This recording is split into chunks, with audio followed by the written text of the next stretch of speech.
امبانی اپنے بیٹے کی شادی میں اتنا روپیہ خرچ کرنے کے بعد بھی رونے پر مجبور ہو گئے۔ ایسا کیا ہوا کہ امبانی نے رو رو کر وہ بات بتائی جو انہوں نے اس سے پہلے کبھی نہیں بتائی۔ انڈیا کے امیر ترین شخص مکیش امبانی کے بیٹے کی شادی کی تقریبات اگرچہ کئی ماہ سے جاری ہے، لیکن خدا خدا کر کے آج بارات کا دن آ پہنچا۔ امبانی خاندان نے اپنے ہر بچے کی شادی پر اگرچہ پیسہ پانی کی طرح بہایا اور دنیا کی مہنگی ترین تقریبات کا انعقاد کیا، لیکن اننت امبانی چونکہ لاڈلا اور چھوٹا بیٹا ہے تو اس کے شگن پر کوئی کمی نہیں چھوڑی گئی۔ تمام تقریبات کی نگرانی نیتا امبانی خود کرتی ہے۔ یہ وہ کھرب پتی خاندان ہیں جسے سمجھ ہی نہیں آتی کہ دولت کہاں خرچ کی جائے۔ آج اننت امبانی کی شادی کا دعوت نامہ دیکھا۔ کارڈ کیا تھا؟ ایک بڑا باکس تھا۔ باکس کے اندر خالص چاندی کی پرتیں لگائی گئی ہیں۔ چاندی کا دروازہ بنایا گیا جس کو کھولنے سے 4 کارڈ برآمد ہوتے ہیں۔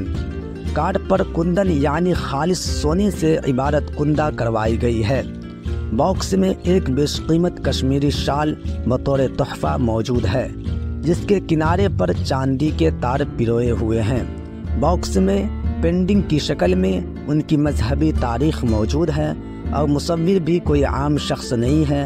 بھارت کے سب سے مہنگے مصور واسدو نے یہ پینٹنگ بنائی ہے۔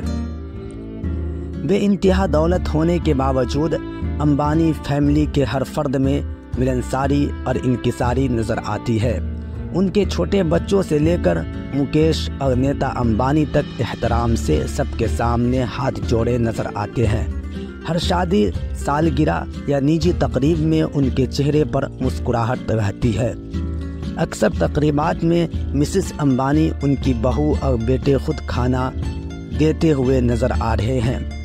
ان کی دولت کرپشن سے نہیں محنت سے اکٹھی ہوئی ہے۔ یہی وجہ ہے کہ امبانی خاندان کی نہ صرف بھارت بلکہ پوری دنیا میں عزت کی جاتی ہے۔ انہوں نے بھارت میں کئی فلاحی پروجیکٹ شروع کر رکھے ہیں۔ عام حالات میں اور کسی بھی قدرتی آفت میں سب سے زیادہ ڈونیشن امبانی فیملی دیتی ہے۔ ان کے پاس اتنی دولت ہے کہ روزانہ 5 کروڑ بھی خرچ کریں تو اگلے 40 سال گزار سکتے ہیں۔ لیکن کسی شاعر نے کہا تھا، کبھی کسی کو مکمل جہاں نہیں ملتا، کبھی کسی کو مکمل جہاں نہیں ملتا، کہیں زمین کہیں آسمان نہیں ملتا۔ 2 سال پہلے ایک انٹرویو میں نیتا امبانی سے پوچھا گیا کہ آپ کی سب سے بڑی خواہش کیا ہے؟ اگرچہ آپ تو دنیا خرید سکتی ہے، لیکن بے تحاشا دولت ہونے کے باوجود کیا کوئی ایسی خواہش ہے جو پورا ہونے کی منتظر ہے؟ اس کے جواب میں نیتا کی آنکھیں جھلملانے لگی۔ اس نے کچھ دیر خاموش رہ کر کہا، میں چاہتی ہوں میرا بیٹا اننت امبانی ٹھیک ہو جائے۔ اسے دمے کا مسئلہ ہے۔ ادویات کے سائیڈ افیکٹ کی وجہ سے مسلسل موٹاپے کا شکار ہو رہا ہے۔ دنیا بھر سے علاج کے باوجود ہم اس کی بیماری کو کنٹرول نہیں کر پائے۔ اسے چلنے پھرنے، اٹھنے اور حتیٰ کہ بولنے میں بھی دقت پیش آتی ہے، مگر اتنی دولت کے باوجود ہم اپنے بیٹے کو صحت نہیں لوٹا سکتے۔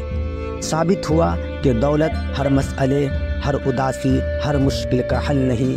ہم جتنے بھی با اثر، امیر ترین، حسین ترین اور ذہین ترین ہو جائیں، کہیں نہ کہیں اس ذات کے فیصلوں کے سامنے بے بس ہوتے ہیں۔ اس کی طاقت بہت بڑی طاقت ہے، وہ چاہے تو ہر ایک کو کنٹرول کر سکتا ہے۔